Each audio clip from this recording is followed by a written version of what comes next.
best of holidays from our family to yours. Your official holiday station. Pet Life Radio. Let's talk pets.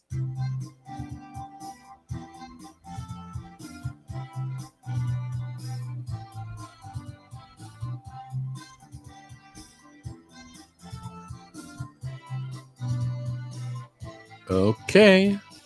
And welcome. Good morning, good afternoon, wherever the case may be. You are here live with Dr. Jeff Werber, our last show of 2018. And here, wishing you all a great new year.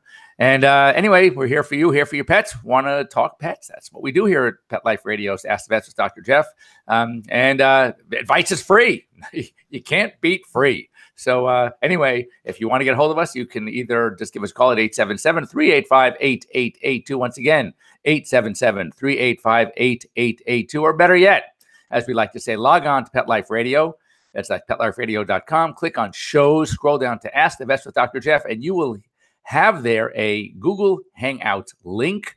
And just click on it. You can join us live here with your pets in hand, of course. And we can talk about anything you want to talk about. And of course, we come prepared all the time because we know that a lot of you are shy out there. I wish you weren't so shy.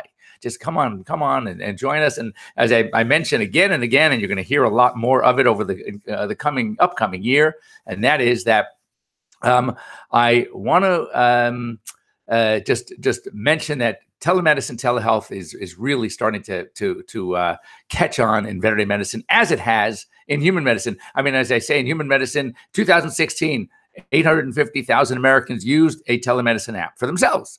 2017, 3.5 million. So that's what's happening. It's convenient. It's less expensive. And many of the times that you think you just need a question answered to go to the vet, drive and park and wait in the lobby. This way you can get a hold of a veterinarian right away and talk to them. And so anyway, just get used to it. So here's a great practice for you is you can do a live video chat with me, talk about your pet, talk about a problem, and we can take it from there. Anyway, as you know, I do want to talk about some things that, well, first of all, just quickly, we'll talk about New Year's and leftover foods that we probably had from all the holidays and that we want to definitely keep them away from our pets, the chocolate, the nuts, the raisins, the grapes, you name it, the alcohol even.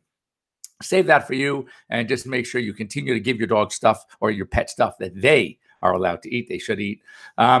Perusing the American Vet Med Association's Smart Brief and the American Animal Health Association newsletters. A couple of stories just to share with you from the week. This is something that was near and dear to me, that 2 dogs were rehomed. Listen to this. After a veterinarian refuses to put these 2 dogs to sleep, to euthanize these 2 dogs. They were requested by the owner. They were healthy. The refused. Instead, he took the dogs and he sent them worked with a rescue group. They were both rehomed within a week. And believe it or not, we get requests. I wouldn't say as much as we used to, but there are often, and I've had them myself, requests to put a dog to sleep that really doesn't need to be put to sleep. Put a pet to sleep, dog or cat. We call it convenience euthanasia. Well, God, I'm moving to an apartment and they don't allow pets. I just know my pet will not be happy with to be in another home. So I just think it's best to put him to sleep. I mean, you believe it? Or someone in the dog is having a tough time house training. So instead, I think the best solution is let's put him to sleep. I mean, we hear these stories, as I said, fortunately, less than we used to. I mean, I remember back years and years ago, we called this convenience euthanasia. Anyway, but kudos, hats off to this veterinarian who refused and instead had these dogs rehomed. We had one about maybe 5 years ago. This woman was convinced the dog should be put to sleep. We tried to talk her out of it. We would work with the dog. No. So we finally said, I'll tell you what. You were willing to pay X amount of dollars for the euthanasia and the cremation. You pay us that. You'll sign the dog over to us, and we will take care of it. We will fix it. Obviously, it cost us a lot more to fix it than what she paid us, but that was okay. So we took care of the dog. Was hospitalized for a couple of days. Sent it off to one of the rescue groups. Sure enough, that dog, it was a little poodle. Maybe it was 6 years old at the time, and so literally, this dog is in a great home. But you would think that at the end of all this, this is human nature. This is what drives me nuts. So you would think that after that, this person would have been so appreciative because we took off her the burden away from her. She didn't have to worry about anything. It cost her way less than it would have had to cost to fix the dog. I mean, way less. And instead of being thankful, she wrote a Yelp review like 2 days later, blasting us for making her feel guilty about wanting to put her dog to sleep. Do you believe it? So it was quite comical around our office, but we know we did the right thing. So a couple things. New Year's also fireworks. Nothing like 4th of July. We know that, but just be really careful. Make sure your dogs are secured. Make sure they have their microchips. Make sure they have their ID tags. If you know in advance that they really freak out with fireworks, you might want to talk to your veterinarian. Tomorrow, you have a day between New Year's Eve and tomorrow morning. Get them into the vet for either a medication, something like the Calms vest, or you could stick with natural supplements: valerian, passion flower, chamomile, California poppy, hops. All these things have a natural calming effect on pets. So anyway, just think about that, but don't have your pets freak out, but you keep an eye on them. Here's a scary fact. The researchers at Cornell University School of Veterinary Medicine, one of the top veterinary institutions in the world, actually found metals, trace metals, aluminum, chromium, molybdenum in commercial pet foods, dry pet foods. How it gets there, who knows? The levels are still not dangerous, but they are higher than what it would be expected to be found in, interestingly, human foods. So apparently there's some residues from the big vats, whatever it is, when they mix and make these commercially prepared foods that does, I guess, get off and end up in the food. But obviously still more research needs to be done. But at certain high levels, these metals can have a deleterious effect on health. So the conclusion is more research is needed, of course, but it's kind of freaky when you think about it. Right? That even not only for our pets, but when we eat certain things, we are eating some, potentially at much higher levels, toxic metals. I'm sure when you bite into that food, you're not thinking that you're eating aluminum or chromium or molybdenum, but it does happen. This is something that's really cool. United Kingdom has caught on to what many states here in the U.S. have already done, including here in California, and that is no more pet stores selling puppies and kittens, basically needing to wipe out these puppy mills. And the best way to do it is don't give them a vehicle in which to sell these puppies and kittens that are being bred under poor conditions. So if you want to get a new pet, you have to go to a shelter, to a rescue organization, or a legitimate breeder.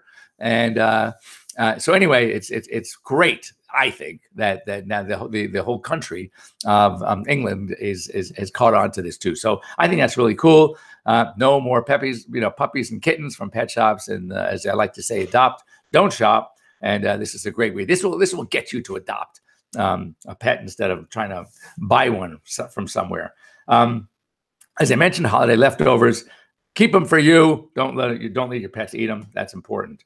Another food recall. I know this is going to be a shocker because how many times do we talk about this on a regular basis? But another raw food company, it is called Columbia River Natural Foods, basically expanded its recall now to include their some frozen raw foods because of salmonella, because of listeria, because of Campylobacter. And so it is interesting how many stories we read about this, and these are legitimate sources. This is not there's no particular attack on any one thing, but this is one of the conditions, one of the problems we have with many of the raw food companies, even frozen raw foods, raw diets, and something I just want people to know about. And as I say, if you've been feeding your pet a particular raw food diet, and it's doing great and has been doing great, don't switch.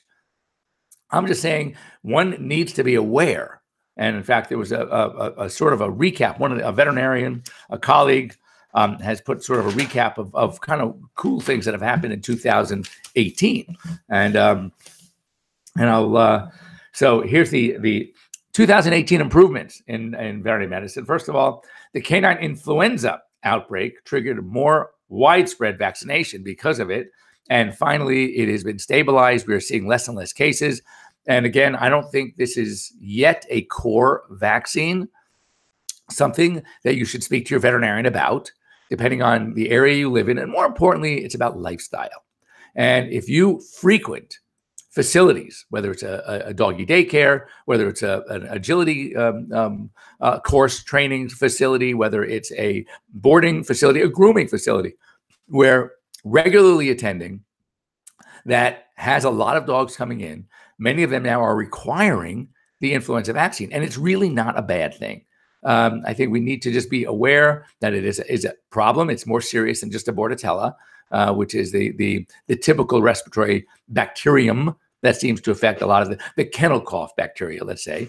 But the influenza virus is there. There are a couple of strains. The vaccines are usually bivalent, meaning they will take care of the H3N2 and the H3N8. Anyway, they're just so you know that they're out there. But it is an important disease to talk to your veterinarian about. As I said, it's very situational. I wouldn't say it's a core vaccine yet, but many people live in areas where they're seeing a lot more cases. Therefore, I would absolutely recommend it. Check with your vet. Here's one, again, we just sort of talked about it, but this is, again, independent sources. No one's blasting anybody in particular. But dietary research has shown that trendy boutique diets are not necessarily any better or healthier than some established formulas that have been in the market for years. And here it is, raw diets can cause serious infections. So, and one thing I should just add, in all fairness, it's really not necessarily the problem with the raw diet manufacturers, okay? The problem is our pets, our dogs. The intestinal tracts of a domesticated canine for hundreds of generations is so different than what it was when these ancestors were out in the wild. So yes, when I hear the argument, well, God, yeah, I mean, the wolves, I mean, they would tear an animal apart. They would eat the whole thing, and they never got sick. Yeah, first of all, we don't know if they didn't get sick. Secondly, we do know is that their intestinal tract flora, their own gut bacterium, which actually work on this, their immune systems were able to handle those bacteria at that time. That's not the same anymore. So now you're taking a different subject, which is a domesticated dog, and feeding raw diets, and that it just may not be a good match. As I said, there are some companies out there that have some sort of step in their manufacturing process that can, kill or eliminate these bacteria. And if that's the case, that's great. But so anyway, just do your homework. That's all I'm asking. Do your homework, talk to your veterinarian, read up on it. But, again, from an independent source like this, talking about some of the changes, I think that's pretty established. I think it's important information. Now, there's a new NSAID, and NSAID is a non-steroidal anti-inflammatory drug. We've all had our good ones that we've used over the years, and I still do. The carprofens, the meloxicams. There's one, the trade name is Galliprant, it's more expensive. But if you have pets that are known to have certain intestinal problems or liver disease, this new one seems to be a little easier on their liver. So again, something to talk to your veterinarian about. Again, as I always say, if it ain't broke, don't fix it. If you're using or been using some of the others without incident, you don't need to switch to something that's way more expensive. But if you have a certain condition, a certain animal that has a problem with NSAIDs, this one might be a good choice. And also, there's a new local anesthetic out there. It's called Nocita, and it is a bupivacaine, which has been out for a long time, which is a long-acting. What they do is they put it in like these liposomes. And so it now lasts for up to 72 hours. So if you have an animal that just, for example, went through a very difficult procedure, orthopedic procedure or something, you can use this local anesthetic injectably, it's only injectable, into the area, and it can provide 3 days of some pain relief, or at least helping with the pain relief. So that's kind of cool too. So what's in store for us in 2019? Who knows? But Obviously, the research institutions, the veterinary schools across the country are doing what they can to kind of looking to help our pets. I do believe telemedicine and telehealth is going to become much more common as we approach 2019. So for all you millennials out there that don't like to get in the car, but like to pick up the phone or go on your phone and just click on that app, you're gonna love this one. All right, so that's our break time. Here we are. So don't go away. When we come back, we're going to talk about disc disease in dogs. We have, typically it's always been something we always thought about with dachshunds. One of the new big players in town is one of my favorite, the French Bulldog. And we're going to talk about the do's, the don'ts, when surgery is needed, when surgery isn't needed, and how fast we need to attack it when it becomes a surgical disease. So anyway, don't go away. We'll be right back after these short messages. We'll be right back, right after these messages. Stay tuned. What if you could protect the life of your cat with something so simple and affordable that you already use every day? Get ready for the evolution of kitty litter. It's Pretty Litter. Along with all the features you've come to expect from your kitty litter, Pretty Litter's patented and scientific formula will also monitor your cat's health and detect illnesses early while providing industry-leading odor control. 2 kitty litters, same cat, same price. But there's one important difference. Pretty Litter reacts to your cat's waste by detecting health issues simply by changing color. And the key is that Pretty Litter detects these issues before your cat shows symptoms of physical illness or pain, likely saving you major dollars in vet bills while protecting the health of your cat. What do you think, little guy? Ready to switch litter? Pretty Litter. Colorful insight into your cat's health. Go to prettylittercats.com/cat101 or use coupon code CAT101 to get 20% off your first subscription order. Does your dog itch, scratch, stink, or shed like crazy? Come to Dinovite for help. Order a 90-day supply of Dinovite. Dinovite for life. Pick up 2 tubes of Doggo Suds. Get the 3rd tube free. Peppermint, tea tree, lavender, Doggo Sud shampoo. Made with all-natural coconut, jojoba, aloe. Great for healthy skin and soft, shiny coats. But no itchy, harsh chemicals. Lather up, rinse away. Try Doggo Suds. Buy 2, get 1 free. At Dinovite.com. DINOVITE.com. Today's episode is sponsored by Hanover Square Press and The Secret Language of Cats, How to Understand Your Cat for a Better, Happier Relationship by Suzanne Schatz. Have you ever wondered what your cat is saying? In The Secret Language of Cats, Schatz offers a crash course in cat phonics to help you crack the cat code. Perfect for the fans of The Lion in the Living Room and the inner life of animals. The Secret Language of Cats by Suzanne Schatz is available for purchase today. It's designerpetsweaters.com. Hand-knitted designer sweaters for your precious pup or cool cat. Beautiful couture patterns for your pets, including custom-knitted formal wear, casual wear, yachting, and even sports-themed. Many designer pet sweaters include feathered tammy hats, top hats, and a lot of sparkle. Each sweater includes leg loops, front paw sleeves, and leash opening. Visit designerpetsweaters.com to order your 4-legged fashions today. Your pets will stay warm for the winter and be runway ready. Large or small, we fit them all. designerpetsweaters.com. Begging to hear more of your favorite show? Full episodes of all our shows are available on demand. Go to PetLifeRadio.com to fetch our entire lineup of Possum Pet podcasts. Also, dig us up in iHeartRadio and iTunes. Let's Talk Pets. Live and on demand only from Pet Life Radio. Let's Talk Pets. Let's Talk Pets On Pet Life Radio. PetLifeRadio.com.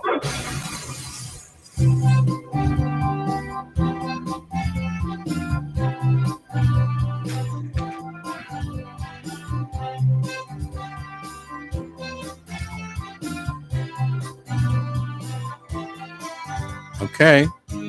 And welcome back. You're here live with Dr. Jeff Werber here, your host on Pet Life Radio's Ask the Vets with Dr. Jeff. And before the break, we talked about something called disc disease. Now, just like people, animals can have disc problems, and they can sort of like throwing out their back.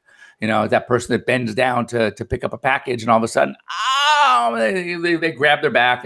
And so as with people, dogs can either actually partially rupture a disc.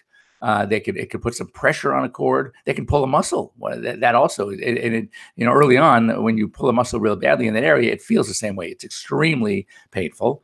But with muscle pain, when you have that, you don't usually get any kind of neurologic dysfunction at the same time. It just hurts. But with disc disease, you can get the pain and some sort of neurologic dysfunction. And there are a number of types of discs. We have the type 2 disc, which is much more common. And that's where the disc kind of ruptures a little bit and puts a little pressure on the annulus. The annulus is a ligament that sits on the floor of the vertebral canal and almost like a protective coating. And so the disc bulges up at the annulus. It pushes the annulus up into the cord in many different degrees of seriousness. Sometimes it's just minor, you get a little pain. Sometimes it's greater. Then you have type 1 disc. A type 1 disc is what's called the explosive disc. That's where the disc ruptures through the annulus with such force, it actually breaks through. And now the disc material is in the spinal canal itself, putting a lot of pressure, sometimes destroying, sometimes sadly permanently destroying the spinal cord. And those are the dogs that have some sort of either paresis, which is like a partial paralysis. There's some nerve dysfunction, but they can still feel, they can still move, to a full-on paralysis. Typically, classically, we would see this mostly in dachshunds, these long back dogs, some Jack Russells, any corgis. Corgis are well muscled, so it doesn't happen as often, but those short, long dogs. Then lately, we've been seeing some of this. Well, we've been seeing a lot of this in French bulldogs. Now, typically, a Frenchie, if you were to take an X-ray of their spine, they have some interesting, what we call vertebral anomalies at the thoracolumbar area, and where their vertebrae are sort of crunched together, where they're instead of being sort of sloped, it comes up like this, like a point, like a tent. And really, it's pretty typical. But interestingly, talking to surgeons that do the back surgeries, when a Frenchie comes up with the pain, the lameness, the paresis, or even the paralysis, interestingly, very rarely is the culprit disc in that region that they already have their anomaly. So it's kind of weird. So it's either going to be in front of it, or it's usually going to be behind it in more of the lumbar area. So discs can happen in anywhere really along the spine. We have what we call cervical discs. Those are in the neck. That's where the dog, I'm sure you've seen them if you ever had them, the dog, it just does not want to look up. It moves. It's almost like a person who hurts their neck. You don't want to lift your head. It hurts to lift your head. So when you see they lift their head just to a certain point, and then their eyes will look around. They can't move left. They can't move right. They can't look down. That's usually a big clue that the disc, the location of the disc is cervical. Then we don't get a lot of discs along the thorax, but it's possible. More along the TL, the thoracic lumbar area. There are 13 vertebral bodies in the dog. So let's say T11, T12, T13 to L1, L2, L3. That's a really common area in most dogs, except not in the Frenchies, because that's where their anomaly is. Then you go farther back, T3, T4, T4, in the lumbar area. And then finally, we have something called lumbosacral instability, called equine syndrome. And that too can cause a lot of pain, sometimes surgical. So I guess the question is, knowing that's what's going on in the disc, when does it become a surgical problem and when is it a medical problem? Fortunately, more times than not, these are medical problems. And typically the most important thing that one can do is rest. These animals should not move. And how we know is whether it's considered surgical or not is we actually have to we evaluate them. We evaluate them for the source of the pain. If it's a neck, it's pretty easy. We turn the neck in all sorts of different directions, up, down, right, left, and see what kind of resistance, what kind of pain we get. And along the spine, we can look for what we call paresthesia, where we have a almost like a referred pain along the spine. And also we look neurologically. Are we getting panicculus, certain reflexes we look for? We look for what we call CPs, conscious proprioceptive deficits. That's where, and I'm sure you've seen maybe your doctor do this when he was examining one of your pets, takes the back, like a back foot, and puts it on the top of the foot, not the bottom, but the top. And the dog realizes it and immediately will fix it. So they'll take it and write it, take it and write it. When they don't, when they're just happy leaving it there, that's a problem. Also, we'll look for reflexes. Sometimes they become a little hyper reflexive, sometimes no reflex at all. And of course, if we have a dog, and the last thing we look for is what we call deep pain. And I'm sure, again, you've seen your veterinarian do this before. In a case like that, you kind of squeeze the toes really hard, sometimes actually taking an instrument. And if the dog pulls it away, at least there's some sensation. Now, the pulling could be reflex, but at least they're feeling it. Whereas if there's no feel, you could squeeze on that toe and there's nothing, and the dog cannot even stand for a second. They collapse right away. Now we know we have paralysis, and now we know that is much more serious. And when we see that or anticipate that, now we're looking at a very short window, maybe 48 hours, to get that dog into surgery.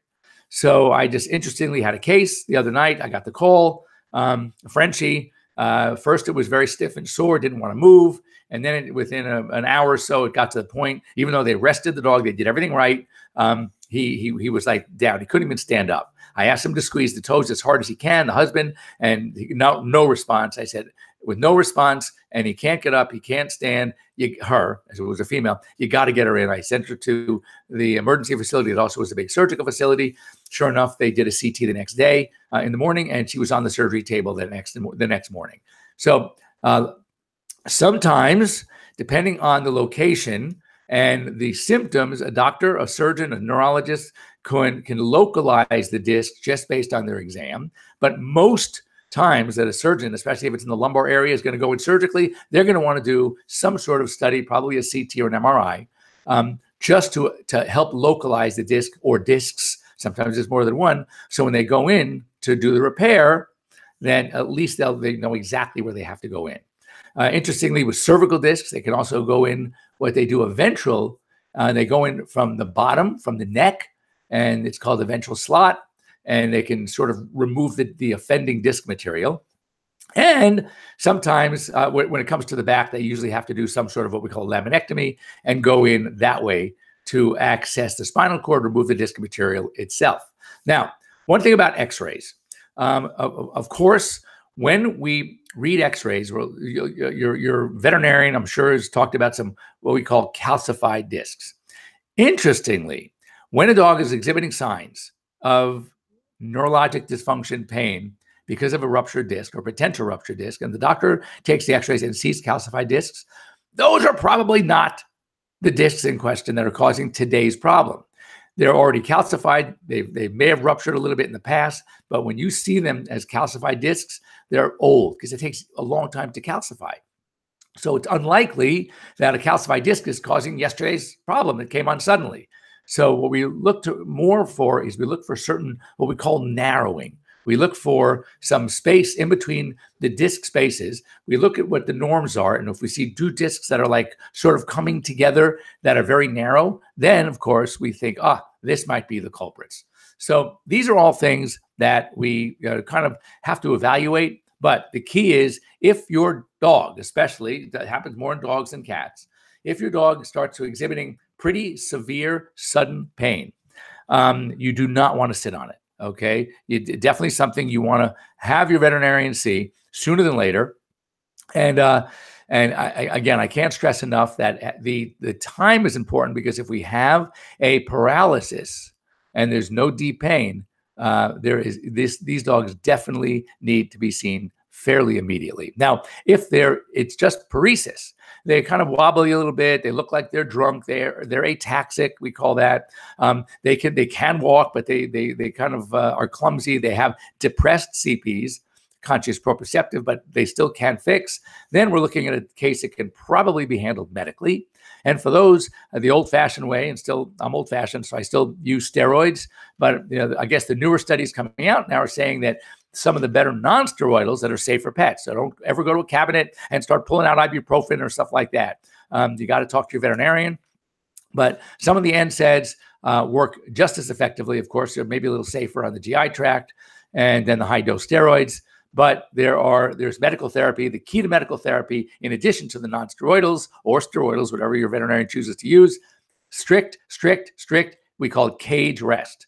And that's so hard for people to do. But literally put them in a small space, very small space, pick them up to go outside, pick them up to this, no unnecessary movement. It's like a doctor saying to his patient on the human side, I said, here's a choice. You can either jump into bed and don't move for 2 weeks, or I'll see you on my surgery table. It's very similar. So we got to be very, very careful. And when the doctor says cage rest, they pretty much mean cage rest. It's the difference between having a pet that can ever walk again or a pet that needs surgery versus a pet that's going to do just okay if you follow the instructions. So a lot to handle. But if you have animals, if you have breeds, if you have your Frenchies, do know that this is a possibility. It does happen. It happens fairly often. And unfortunately, many of them can respond to medical therapy, but many of them, like the one my patient from the other night, absolutely had to go straight into surgery. So it does happen. Dachshunds, keep them lean. That's one thing I should add. Overweight dogs, long back dogs that are overweight, are at much greater predisposition to disc disease and disc rupture. So when you have those dogs that we know are on the list of dogs that seem to have this problem, keep them on the lean side. That's good for their own. It's better anyway, but it's certainly when it comes to the backs, it's for their own health and well-being. Anyway, to everybody out there, have a wonderful, safe, fun New Year's, and welcome. I'm glad you're here for our last show of 2018. We'll be here next Sunday, our first Sunday of 2019. Happy New Year to all of you. See you the next week.